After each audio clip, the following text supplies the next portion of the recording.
Hey everybody, it's Bridget Lynn Dolgoff, Conscious of Economics and Urban Farm Project. Oh, that's what it's been sort of humid, so I got my hair cut and I got like a white girl fro. um, anyway, so I was thinking today about, I kind of took a week off from creating any videos for my Patreon account just because I've was just exhausted actually, and I'm doing a workout program, and I think finally past like a lot of the really horrid physical pain, from having brain cancer. Just was difficult, and so before I got diagnosed with brain cancer, I was like 115, 120 pounds and lean. And I ran like, I don't know, 6 miles a day and swam um, and climbed a lot, climbed indoors and outdoors quite a bit, even biking. And so it's been, well, like 20, this is 52, so it'll be exact 20 years ago when I was 32, when I found out what was wrong with me. And then from 32 to 37 was like a super bad period. And I did it all alternatively. And anyway, that's the whole thing. So I'm coming up on like a 20-year mark. And I've done everything naturally, like structurally, and, all the different things that I needed to do to rehabilitate. You could cure cancer and some of these other things, but the damage that some of these illnesses do to the actually framework, like the tissues and tendons, ligaments, and nerves, and bone structures, takes a long time. And I don't, never been able to actually find somebody that was as good as structural medicine and energy medicine that I am. And that's because I've had just like lots of great teachers. So anyway, just a couple things. Sometimes you have to, so I'm thinking about, so what I want to do is I want to finish my thought here, get back into rock climbing, which means that, I have to lose a lot of weight and I have to do a huge amount of core strengthening. So I am considering putting up some of my little workout routines that I'm doing, just to help with specific structural realignment kind of stuff. So we'll see how those go in the future. And so I kind of wanted to, sometimes it's really important in our lives to define something for ourselves. So I don't know, like 30 years ago when I was going to therapy, I remember a therapist I was going to said, you have to, if you have a lot of abuse, and mostly I ended up, dating guys who were super abusive. And so it was because I didn't have my own definition. And so over a course of 10 years, it took me a while to define abuse. And abuse is anything that makes anyone feel less than human. And that's kind of like, what I stick to. It's kind of how I define those types of issues. So I was thinking a lot about,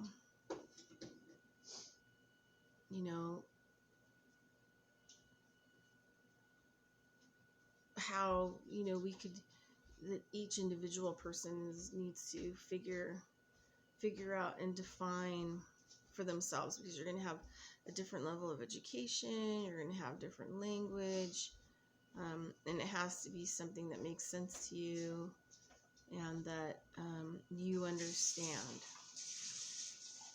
So this video is mostly about kind of like redefining, for yourself your languaging and how that, functions with you around and involving your life. For example, um, I get, especially, I'm just going to say white guys, that have learned predatorial behavior, right? I'm not saying it's good or bad or they're right or wrong or anything like that, but there was a point where when I really started deciding to work on animals in my practice, even though like I've been working with animals since I was a little girl, and I went back to school to learn. That's kind of like what I've done. I've got family stuff that I've learned, um, apprenticeships, all kinds of different stuff in structural energy medicine that I do on people and animals. And then I've also gone back to school in Western medicine settings, and just all different kinds of settings. And like I said, did apprentices, got CEUs, credits, whatever it's going to be. So I was working on the first week long hands-on study with um, animal chiropractic, and the man who actually developed it named Dr. Kamen. And so I ended up going to Indiana and doing a week-long like hands-on um, you know education experience and blah blah blah blah. I went on to do several others with him. He even invited me when he was here on the West Coast to come down and help him and his class. So he would teach, and then I would show people, kind of walk around. It was kind of fun, and get to show people where they should put their hands on the animal. And we predominantly worked on horse farms.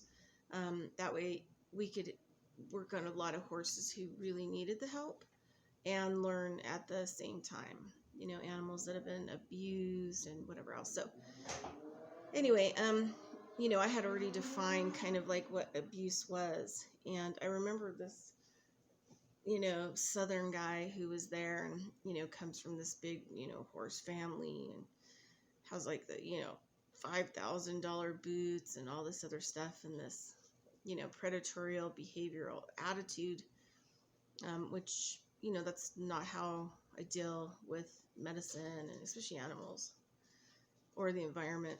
Anyway, so I had this horse that was needy. You can feel how needy this horse was. And the woman where we're on the farm, she let me camp out there to make the first trip in Indiana cheaper on me, because it was very expensive to take these courses and get to locations. Anyway, so I stayed in one of her guest rooms. Amazing woman, just unbelievable, amazing. And she had this horse farm where she was boarding quite a few people's horses, but also, a lot of people had abandoned their horses there, and she continued to take care of them, and got up every day. And it just was the most amazing thing that I'd ever seen, with one woman managing like 52 horses, and that they would get out of their stalls and they would line up without any, her having to go individually and deal with them. And they'd get in line, and she'd open the door and open the big gate out into like a 15-acre pasture that was fenced, and she'd let them all out there, and they'd all get along. And at night she'd bring them all in, all the same way. They all would line up out in the field like they knew what their order was and how she was going to put them into their individual stalls at night. It was incredible, actually. But a lot of her horses needed help, so she allowed Dr. Keeman to do the workshop there for free. And then we could come there and learn. And then I got to wander around with her. And we worked on their horses, the ones that really, really needed help, who'd had, serious abuse and were traumatized. And anyway, so the one horse that I'm working with, it keeps pushing. And I get that, I've gone to a lot of places where people have heard about my work, and they're old school horse people. And I remember one time I went out because the people heard about me. Their one horse had, when it was young, freaked out and got stuck in a barbed wire fence. And so it had torn the whole chest area, and it was traumatizing for the horse and the horses. Horses I'm going to say don't heal well always. It's difficult to get them to heal. And so sometimes, it takes a long time to heal, like physical wounds in horses. But the people heard about me. I went out. I had them exercise the horses. They had two. They had another one that was pretty mellow. But she was crazy. The one that had, she was like 2 years old. And she was pretty crazy. 2 or 3. Dangerously kind of crazy. And I remember that man, cat and dogs playing. I remember the man saying to me as soon as I arrived and got out of the vehicle, I hadn't even assessed the horse yet.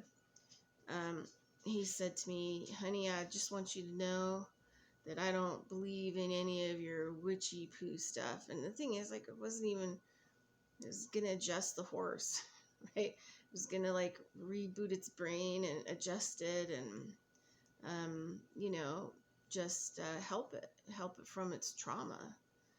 And so, I've always kind of had to do it. And I've always gotten people in my practice like that as well that got sent to me who, anyway. So I'm just used to the abuse. But there's a line I draw. Like, if you get super abusive, I'm out of here. Anyway, so back to the Dr. Keeman story. So we worked on the horses that, needed the help the most. Anyway, this horse, because it was moving towards me, this guy felt like he should drop his horse and walk all the way over and start taking the heel of his boot and actually literally stomping the front toenail of this horse to get it back. And he kept saying, well, you can't let, and the horses are big and you can't let them just walk all over you and all this other stuff. And I just looked at him and I said, you know what? I just thank you for your predatorial behavior. I'm sure that works for you, but, and he's like got totally pissed and like totally freaked out. And, I just continued to deal with the horse the way that it was, pushing in on me, because I was trying to see what it needed, show me, what's going on here, show me what the point. And it was like the shoulder. And so ended up kept, working that shoulder, trying to lean on me or whatever else. And so, there's this communication that takes place with nature and animals, that you have to, wait for to unravel, because that animal and you are new and you haven't trained it to communicate the way that you communicate. So you have to kind of wait for it to settle down, just to see what it has to show you. And sometimes the animal doesn't want to show you anything, and I don't force them, I don't do predatorial behavior on animals. So, what's your definition, and how are you going to define, and how are you going to make a stand to make sure that, it doesn't really matter if other people, remember what your definition of whatever is. It's important for you because it sets a boundary, a clear line in the sand, so when it's been stepped over, so that you can push back. Right, and say, no, please go back onto the other side of that line. And it gives you the moment where you can actually stand up and verbally say, this is the point where I need to have a discussion with you, because this is the point that you've crossed in my own personal individual definition. And I think a lot about like Rudolf Steiner, and he's always talking about the initial biodynamic classes, and that work that I got into. And he's always talking about the individualized farm. And then more work, that I've studied and learned, and it's more about the individual. We're in the individual period from like 1410 to 3572 epoch, 5th post-Atlantean epoch that he talks about, where we're learning what freedom is through thinking, our ability to actually think. And so collectively, we won't work all this stuff out till closer to 3572. So it's important to be an individual. It's important to think. it's important to make decisions, you know, based on like your vocabulary and how you use that vocabulary and defining things for yourself, you know, like defining, you know, what you would consider murder is, you know. Some people that hunt, you know, might not consider, you know, shooting animals in their habitat murder. And then they may have justifications that, well, I utilize all the parts or whatever else. And then you may have a whole consortium of other people that feel like that's murder to them.